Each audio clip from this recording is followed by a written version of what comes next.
मैं गांव की तरफ जाने के लिए इसलिए बात करता हूं क्योंकि आज हमारे पास में कोई चारा बचा नहीं है वहां उसकी जीवन शैली को अपनाने के लिए। और उसकी जीवन शैली को बुरी नहीं है, बस बुरी हमें लगती है।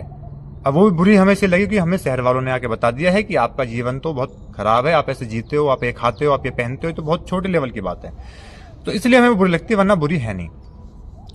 तो इसके पीछे जो मैं कारण बता रहा हूँ वो कारण ये है कि आज हम छठे विनाश की ओर खड़े हैं।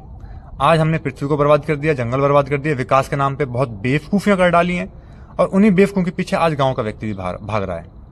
तो जो शहर के व्यक्ति भी है, मैं उससे भी बोलूंगा कि आप भी गांव की तरफ आइए। अगर खुद को बचाना चाहते हो, खुद का भला चाहते हो और अपने बच्चों का भला चाहते हो, इस पृथ्वी पर सिर्फ मैं नहीं और जीव जंतु भी हैं और जानवरों का जीने का अधिकार है। तो मैं इसलिए बात करता हूं कि गांव का जीवन अपनाओ। देखो सीधी सी बात है, इंसान के जीवन में तीन चीज बहुत मूलभूत होती हैं, रोटी, कपड़ा और मकान। बात आती है कि हम उससे संतुष्ट नहीं है, हमें संतुष्टि मिलती भी नहीं है, और अगर हमने आज इतना कर दिया है हम फिर भी नहीं रुक रहे हैं, संतुष्टि तो हमें फिर भी नहीं है। हमने रोटी, कपड़ा, मकान बोला, रोटी पे हम आगे 5 स्टार होटल का खाना और जानवरों का भी भोग करना, उनका दूध लेना या उनका मांस लेना। क्या हमें संतुष्टि मिली? नहीं मिली। और ऊपर से बहुत नुकसान हो गया, इतना नुकसान हो गया कि आज हम विलुप्त होने की कगार पे हैं। दूसरा कपड़ा हमें ब्रांडेड चाहिए। हमें कभी खादी से कभी प्यार ही नहीं हुआ।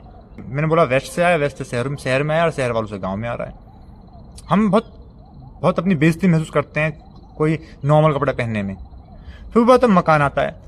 कभी यार कच्चे मकान ठीक है, झोपड़ी से आप अगर एक थोड़ा पक्का कंक्रीट का आपने मकान बना दिया ठीक था, लेकिन वही थोड़ी है कि आपने उसको बंगला चाहिए, आलिशान महल चाहिए। अब वो तो हम होड़ कर रहे हैं ना। अब वो लोगों ने, फिर दिक्कत ये है कि उन लोगों ने आपके दिमाग में सपने भर भी दिए हैं कि ये जिंदगी ऐसी होती है, और जिंदगी तो ऐसी कभी थी नहीं, फिर ये ऐसी जिंदगी कैसे हो गई? तो इसलिए मैं गांव में आने की बात करता हूं। हम बहुत लिमिटेड चीजों को अपने जीवन में ला सकते हैं, और उसका फायदा सिर्फ यही है कि हम खुद को बचा लेंगे और आने वाली पीढ़ी को बचा लेंगे। और कोई इसके पीछे ये नहीं है कि हम गांव का जीवन अपनाओ। हाँ, ये जरूर बात है कि गांव में कुछ चीजें ऐसी हैं कि जो नहीं अपनानी पड़ती। जिसमें मैंने बताया था, रूढ़िवाद, परंपरा, जो खोखली परंपराएं हैं, है ना, अंधविश्वास है, पाखंड है ना, महिलाओं को लेकर जो सोच होती है, वो चीज शायद ना हो।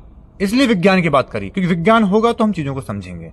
विज्ञान साथ है, आत्मज्ञान साथ है, अध्यात्म हमारे जीवन में है, तो फिर जीवन बहुत अच्छा हो सकता है, बहुत अच्छा हरा भरा, और वो हमारे जीवन में फायदा तो होगा और दूसरों के जीवन में उसको फायदा देगा।